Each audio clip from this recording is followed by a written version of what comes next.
জাতিসংঘের জবাব চাই।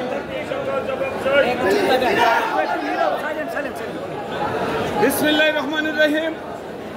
সম্মানিত মিডিয়ার ভাইয়েরা, আজকে আপনারা দেখেছেন সারা ঢাকা সিটিতে আল্লামা ইমাম মতিনের পোস্টারে ছড়াব হয়ে গিয়েছে।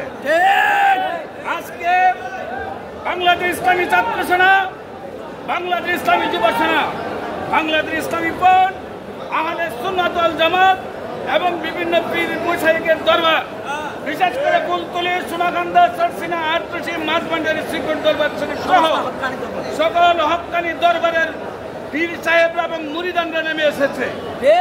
আমরা দেখতে পাচ্ছি ঢাকা সিটিতে এত মানুষের সমাগম আর কোনোদিন আমরা দেখি নাই। একমাত্র আল্লামা ইমাম মতিন, আল্লামা আব্দুস সামাদ এই আহ্বান করার কারণে এদেশের কোটি কোটি সুন্নি মুসলমানরা নেমে এসেছে।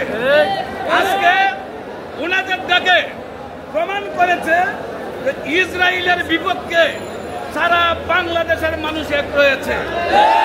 ফিলিস্তিনিতে যদি আমাদেরকে যুদ্ধ করার সুযোগ দেওয়া হয়, বাংলার 5 কোটি মানুষ একসাথে যাইতে ইচ্ছুক। আমরা বলতে চাই, সুন্নিয়তকে এইভাবে বুঝাইয়েছে আমাদের মুরব্বীরা, তারা আমাদের মুরব্বীদেরকে অস্বীকার করে